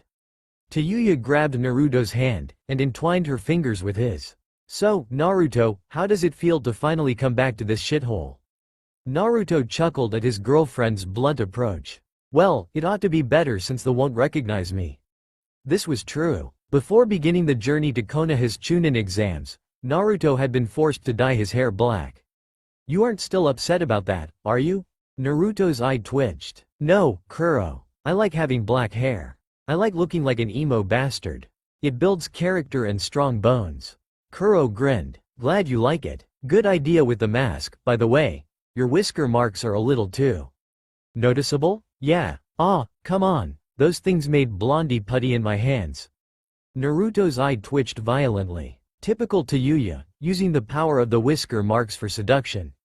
Although, I have to admit, seeing the dumb one over here purr like a small kitten was priceless. Tayuya laughed. I agree. Although the mask makes him look like that one guy from the bingo book. Kakashi? Except with black hair. Kuro nodded. True, but at least Naruto's hair obeys the laws of physics. Kakashi's hair is just impossible. Tayuya laughed again. Naruto got a twinkle in his eye that promised pain or embarrassment. Tayuya-chan, you should laugh more often. It sounds beautiful. Tayuya turned a bright red color that was previously unknown to man. Naruto began laughing. Tayuya just slugged him in the arm. Bastard, You'll pay for embarrassing me like that. Kuro shook his head. You two are perfect together. Even if it did take you guys 2 entire years to finally hook up. You two never did tell me how that date you guys went on last month went. Naruto answered him. It went horribly. People kept telling us how cute a couple we were, how beautiful Tayuya was, how lucky I was. It was so sweet I actually retched. Tayuya smirked. What do you mean by, how beautiful I was? Naruto stammered. I'll race you to Konoha, see you guys later. Naruto took off at full speed down the dirt road only to slam headfirst into a large wooden gate a few moments later. Itachi was the first to speak. You win, Naruto. Damn you sensei. Damn you to hell. The group had agreed to address Itachi only as sensei while they were in Konoha for obvious reasons. Two Chunin heard Naruto's impact on the gate, and peered out from behind their respective guard stations. Are you the convoy from Kumorigakure? Itachi nodded. Alright, come on in and let's get the paperwork out of the way. Several minutes later, Team Kick-Ass was treading quickly towards the apartment complex where they would be staying at for the duration of the Chunin exams. They were doing their best to avoid any unwanted attention, but the stares and whispers seemed to follow them everywhere. Did you see them? Yeah, those three are supposed to be able to take on rank ninjas by themselves. They might be able to, but I bet they can't beat Sasuke. No shit. Sasuke is the best ninja in the elemental countries bar none. He's gonna be the next Hokage for sure. For sure. Naruto shook his head in disgust. Those dumbass villagers. Sasuke isn't even a B-ranked ninja and they seem to think he can take on the world, and win with little difficulty. I wonder why he stayed. I assumed he would have left again as soon as he could walk. Naruto's internal musings were interrupted as he sensed several chakra signatures heading his team's way. Naruto glanced at both his teammates. The expressions they wore showed that they felt the ninjas coming too. Soon the chakra signatures were close enough for Naruto to identify the signatures. Damn it, Naruto hissed, one of those ninja coming this way is Sasuke. I think Sakura and Kakashi are with him. Itachi nodded tersely. I will take my leave now, and remember. Give them hell. Kuro saluted. Will do. Itachi shunshined away as three ninja landed in front of Naruto and his team. The foremost ninja was Uchiha Sasuke. Sasuke grinned. So, even in Kumorigakure you have heard of my power. Tell me your name. Naruto grimaced. My name is Byako. The redhead beside me is Sanoni, and the guy holding the warhammer to your neck is Kuro Shin. Sasuke's eyes widened. What? How could he have gotten past my guard? I am the best there is. Sasuke smirked. Fight me. Kuro's sweat dropped. Damn, this is exactly what Naruto said would happen. Kuro sheathed his sword and scratched his chin. I don't know, I'm pretty tired. I may just go have a nap. Sasuke's eyes formed the Sharingan. Damn it, fight me, I will show you my power. Kuro's sweat dropped again. This guy is quite unoriginal and repetitive. And what's that annoying screeching sound right in my ear? Are you gonna fight Sasuke-kun? Or have they heard about Sasuke-kun's legendary strength all the way in Kumorigakure? Or have you realized that you are no match for Sasuke's awesomeness? Tayuya sighed in exasperation. Damn it you screechy bitch, just fucking shut up already. Sakura immediately quieted down, but not without sending an icy glare directed towards Tayuya. Please, Sanoni, you have no idea of our team's power, I could easily crush you. Tayuya twitched. Naruto sighed and put his head in his hands. You too, go ahead. Kuro and Tayuya looked at Naruto. Really Byako? Naruto nodded. Well, Sasuke, you've got your fight. Now, could we take this battle to a more suitable location? Sasuke HNNED at Kuro and started walking off. Team Kick-Ass followed, while being tortured with screeches detailing every bit of Sasuke's awesomeness. Sasuke-kun is so awesome isn't he? He's so strong too, I mean, he beat a Jinchuriki almost 3 years ago during our last Chunin exams. Naruto blinked. I was under the impression that Sabaku no Gaara was defeated by one Uzumaki Naruto. Sakura snorted. Please, everyone knows that the demon implanted the memories of him defeating Gaara into everyone who saw the battle. Naruto twitched. Suddenly, Sakura leveled a cold glare at Tayuya. I know what you're thinking, slut. Tayuya jumped slightly at the loudness of her voice. And what is it that I'm thinking? Sakura shook her head. You want to get into my Sasuke-kun's pants? I can see it in your eyes. Tayuya stared for a few moments before composing herself. Why in the hell would I want to have with a man that either has no penis or is gay? Maybe even both? Tayuya seemed oblivious to Sakura's quickly reddening face. Besides, I already have a boyfriend, and he is way better than Sasuke. Byako here isn't a psychotic traitor. At this, Sakura blew up. Sasuke-kun is not a traitor. The demon bastard drove him away from Konoha when he messed with his mind. That's why after he left, Sasuke-kun didn't try to leave again. Sakura would have continued, but she was interrupted by Sasuke. We're here. Now, you will face the might of the Uchiha clan.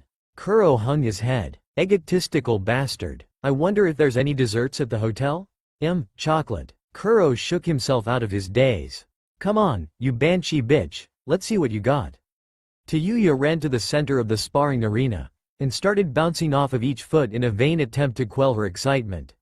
Sakura sneered as she took her place opposite Tayuya. Naruto jumped between the two girls. You both know the rules, no killing, stop when I say so, and… Hajime. Naruto leapt out of the arena as the battle commenced. Sakura took the basic academy taijutsu stance. You have no chance against me. I trained with Sasuke-kun. Tayuya's sweat dropped. And what? I trained with Sasuke-kun. Tayuya shook her head. So what? That doesn't mean anything. Sakura seemed confused. But, I trained with Sasuke-kun.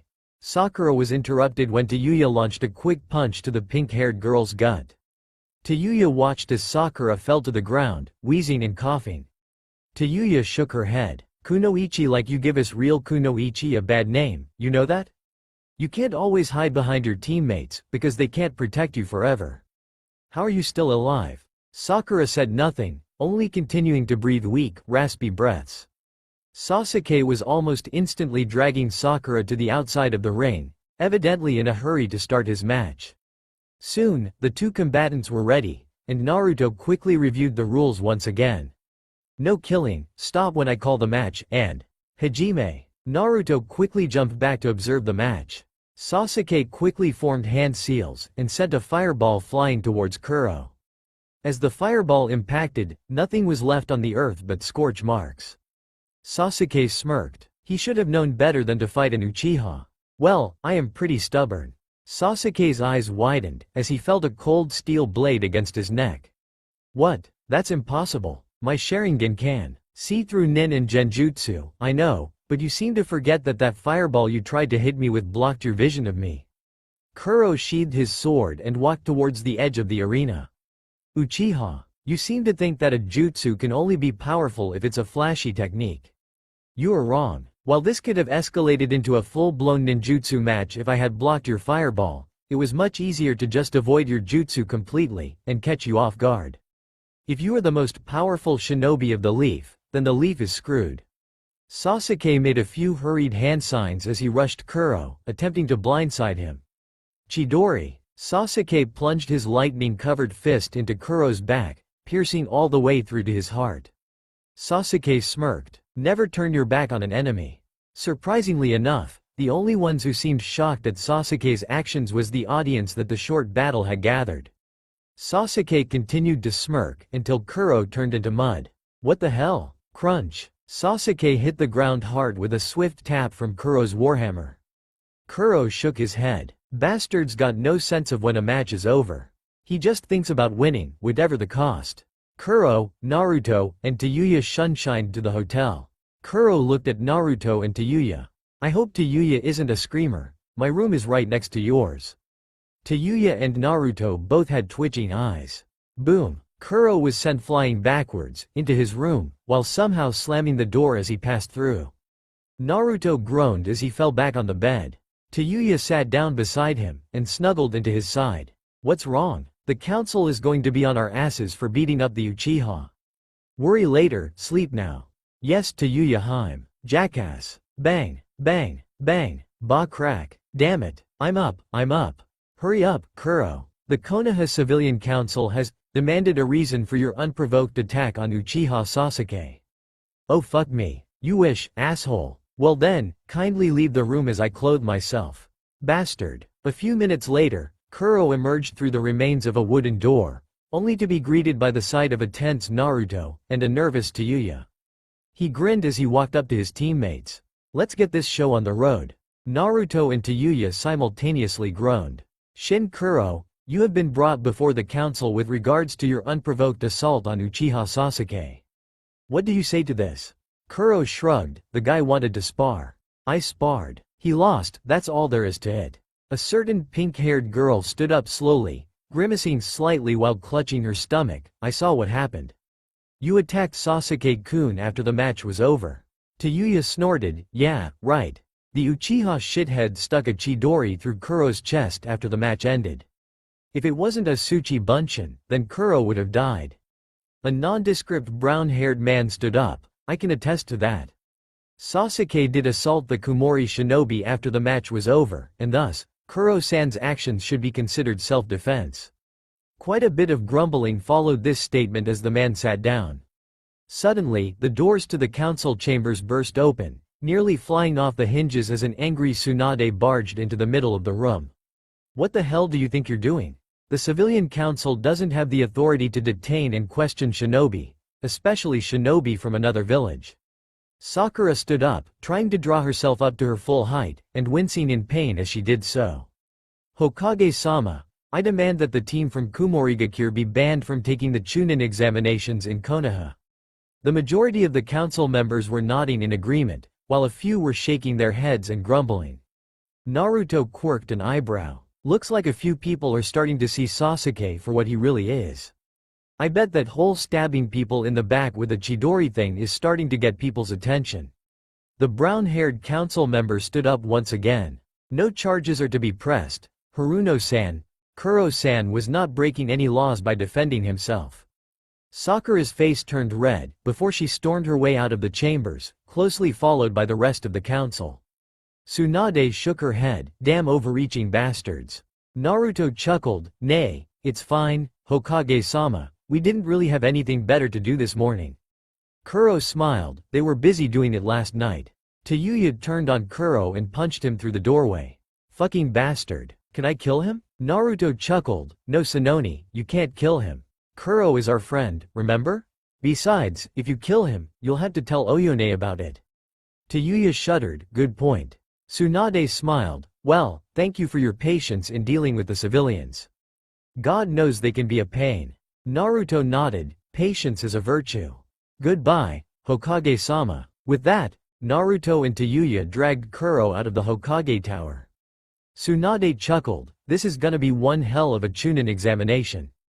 "Are you sure it's him?" "Yes. His chakra lacks the taint of the Kyuubi, but it is the same.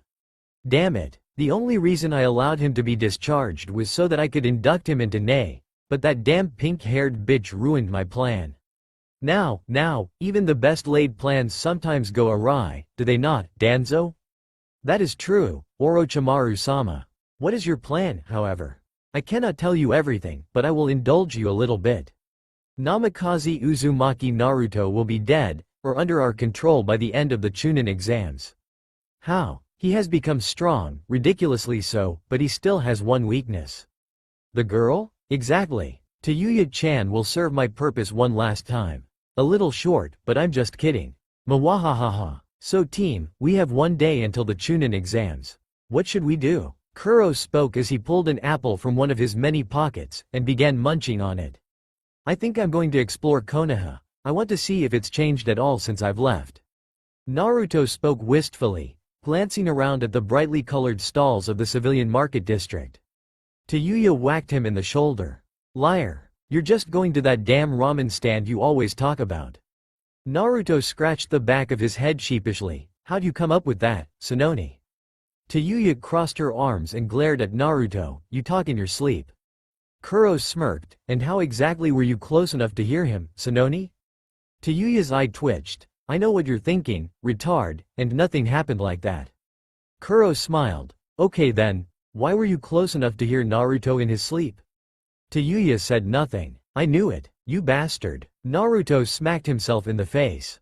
"Come on you two, how does it feel to leave me as the responsible one?" Tayuya, who was poised to stab Kuro repeatedly in the left eye, and Kuro, who was holding a kunai away from his right eye, Both felt a tremor of unnatural coldness seep into their bones. Damn freaky ass shit. I agree completely. Naruto sighed as the three shinobi walked into the Ichiraku ramen stand. No respect. Kuro smiled as he took a seat. Of course not, then I'd have to call you Bayako-sama, and that would just be wrong. Naruto rolled his eyes. Right, what'll you three be having? A brown-haired waitress had come up on the other side of the counter. I'll have a miso ramen. I'll have the same stupid shit that the bastard is having. I'll have 4 beef, 3 miso, and 1 pork. The waitress nearly tripped when she heard the last order. What, so much? Naruto nodded eagerly. I'm so hungry I'll probably have more later, so don't worry. The waitress's eye twitched. Dodd. 5 miso, 4 beef, and 1 pork. Kuro sat down quietly on the park bench as he listened to the wind and the leaves. Such an anomaly, the sound of wind in a tree. Peaceful, relaxing, and the name of a hidden village that has cut a bloody swath through all who oppose it. Kuro leaned back on the bench. And yet this village is populated with such boneheads. It's no wonder that Uchiha is insane. I'd go insane if I ever had to hear another. A rustle in a bush, and Kuro was alert. Hello? The sound of people creeping closer alerted Kuro that he was surrounded. I'm warning you, I'm armed. A shiver ran down his spine as he heard. A giggle? Kuro was so surprised that he froze. A single moment of weakness, and their instincts allowed them to react. Kuro Kuunn. Oh, she. Naruto was suddenly stricken with the urge to laugh at Kuro. He managed to hold it in, but Tayuya was not so composed. Ha ha ha, why am I laughing? Naruto pointed across to the park that was barely visible in the fading light.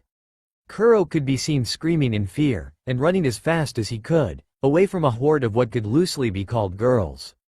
Some were old, some were young, and some were holding various pictures of Kuro. Tayuya squinted slightly. Damn, all of those pictures are from this morning, and they're all different. Konoha's civilians are creepy as all hell, fucking bimbos. Naruto put an arm around Tayuya's shoulders. Enjoy it while it lasts, for tomorrow it will be but a memory. Tayuya turned towards Naruto and stared at him. You acting wise. Stop it, now, or I'll have to hurt you. You wouldn't want that, would you? Naruto shuddered under Tayuya's glare. Oh, of course not, Sanoni. Tayuya smiled, although it seemed more like she was baring her teeth than displaying a gesture of happiness. Excellent. Naruto sighed and covered his face with his hand. He knew that soon, he would be forced to eat real food. He wasn't happy at all. Well, that's all I was able to get out. I really am sorry for taking so long, and then updating with this crap chapter, but there really wasn't anything more I could do with this chapter without dragging it out, painfully and constantly.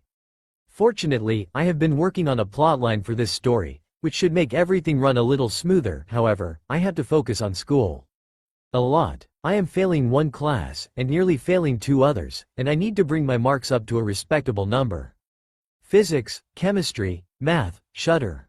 I really need to do well if I want to get into a decent university, considering I am hoping for a career in computer programming, web design, video game developing, stuff like that. Ergo, you should thank an anonymous reviewer whose review was deleted for this chapter. I do believe your exact words were, "Update you motherfucking asshole." Yeah, unfortunately, anyone who reviewed chapter 5 has had their reviews deleted. I removed the chapter and updated it with this one. Don't worry though, I'm working on the next chapter when I don't have homework, and it should break the 10K word barrier, as my thanks to the readers, and my apologies for taking so long. Inazuma Tate. That's all for now. If you enjoyed this video, then please like, share and do comments.